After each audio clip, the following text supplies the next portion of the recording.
If you think attractiveness is merely your style, your haircut, your genetics, or your height, you are wrong.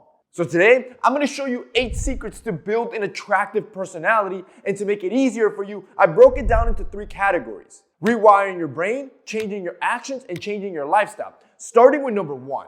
You have to have a positive attitude. People will be more likely to connect and remember that one person that is just positive to be around. There's more negative people in the world than there are positive. This is why people that are positive or have a positive personality can physically look more attractive. And this was proven by a Chinese study. They took 60 participants' pictures and they got those pictures rated by 3 independent groups. The first group rated the 60 pictures with positive traits underneath. The second group was neutral. There was no traits underneath. And the third group had negative traits underneath each picture.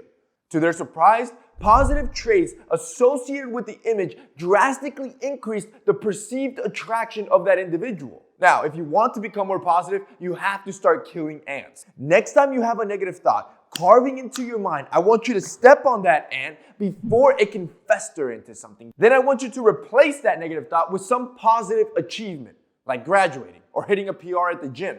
2, I need you to become more confident. So I'm gonna help you. Confidence is when you believe in yourself and your abilities, especially when everyone around you is filled with self-doubt. So, to become more confident, I want you to start with your exterior. And there is one thing that has been studied multiple times to be able to affect your mood and your state of mind, and that's scents. Scents have the ability to directly influence your central nervous system. This is exactly what, with my brand Santa Lucia, I focus on designing fragrances that elicit a specific emotional response. It's almost like every time you wear them, you become a new person. A great example of this, our new Bon Vivant fragrance was named that because it means someone that is sociable. It's the perfect party fragrance. But it doesn't end there. Don't just put on a fragrance. You have to use the right notes. This same study figured out what notes elicit what specific response in individuals. For example, neroli and grapefruit is a calming note, especially if you're jittery or nervous in a social situation. This is the notes you want to wear. Citrus notes are uplifting. This is great when you feel down, but know you need more energy to go and socialize.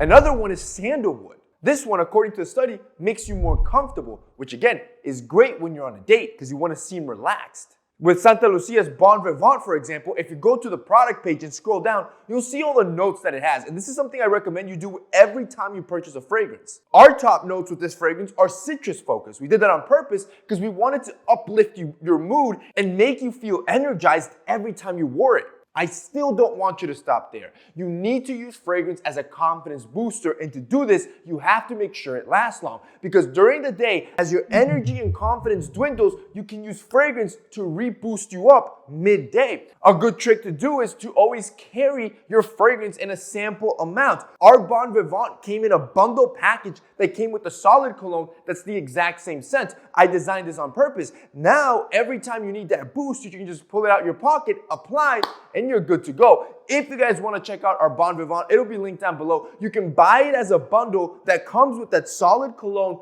plus a bottle of lotion and a body deodorant, all using the same notes, and you'll get 50% off. If you guys want to check it out, it'll be linked down below. 3, you have to be open-minded. It's also a sign of high IQ that you are open to new ideas and new concepts. Now, how you deploy this is actually easier than you might believe. All you got to do is be a listener.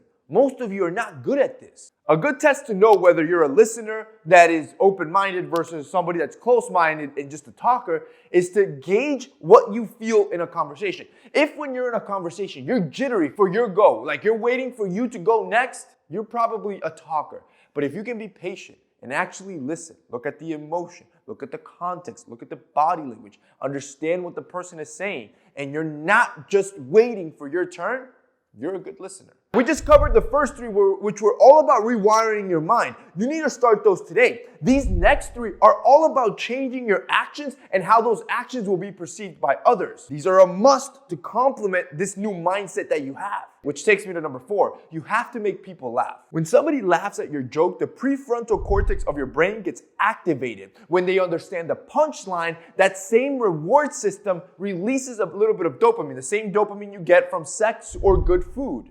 The interesting part is that laughing or humor is perceived differently by men and women. Men want women to laugh at their jokes, whereas women want men that can make them laugh. And I know what you're thinking. I'm not funny. How do I do it? I got you. I want you to start planning fun dates. When you plan a fun date and laugh with your partner, when you spend that time with your partner to a point that you're both laughing, that same region of the brain will get activated in both of your brains, and afterwards you will like each other more. That positive feeling will be connected to the person you're experiencing it with. So, for example, instead of going to the movies, which is boring, go to a comedy club. Instead of going to a dinner, go to a karaoke bar. Number 5, you gotta be kind, not weak. This is one of the most impressive studies. Over 70,000 women were surveyed. Out of them, 90% ranked kindness as the number one trait that they look for in a man. On the other side of the spectrum, multiple studies have proven women prefer men that give them a sense of protection. That's because being strong and being nice aren't opposites and instead complement each other. It takes a strong person to be kind. When you are weak, you're not being nice, you're being who you are, which is a defenseless pushover that's gonna get people to walk all over you. As a weak person, you avoid confrontation. When you are kind, you should just be kind to everyone. If someone surpasses your boundaries, you have to be strong enough to call them out. And a good trick to do is, and you felt this before, that next time that you're in a situation where you have that gut feeling to speak out, to say something because you don't like how it happened, don't suppress it. Don't just keep it quiet because you think, oh, it's not that big of a deal. No, speak up and be strong while still being kind. 6, stay composed. Social events can be stressful, and this activates your fight or flight response, which can make you jittery. This makes you seem nervous and stressed out. Now, the interesting part is that multiple studies have proven that calmer men are perceived as more attractive. And this is all biology. According to this study, men that are anxious and stressed produce more cortisol. Cortisol is a stress hormone which suppresses your reproductive function. The study found that calmer men then were perceived as more attractive. So how do you fix your jitters? How can you remain more calm? Next time you're in a nerve-wracking situation, whether you're talking to a girl or you're in a social event, I want you to use the 4-8 breathing technique. As it's happening and you feel yourself starting to jitter, I want you to forget about all the nervousness in your head and breathe in 4 times till your lungs are full and breathe out counting up to 8 seconds. You're gonna repeat this about 2 to 3 times and you're gonna notice, you can do it right now. You're gonna notice how immediately more calm you are and how you'll forget about everything that's cluttering your mind. We just covered 6 tips that if you implement today, people around you will instantly notice. But these last 2 that I'm gonna talk about are probably the most important, and it's changing your lifestyle, because if you don't change these life choices, you could remain awkward for the rest of your life. Starting with number 7, you have to master small talk. You probably hate small talk. As a matter of fact, everyone hates small talk. It's mind-numbing. However, you have to master it because 99% of the new people you meet, you will meet them through small talk, and you will have a few seconds of interaction to impress them. So I want you to follow these 3 unbreakable rules of small talk to avoid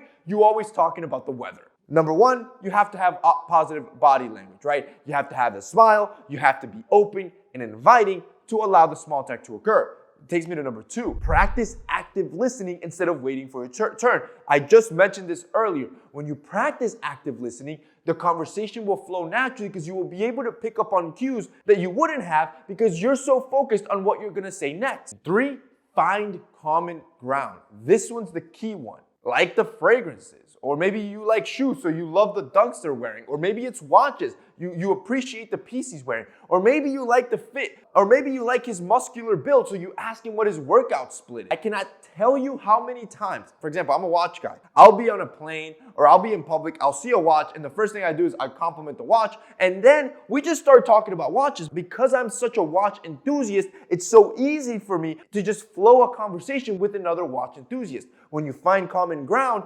conversation and small talk becomes natural and not mind-numbing, which ultimately takes me to number 8. Actively seek social experiences. If you are an introvert, this one will seem impossible to do.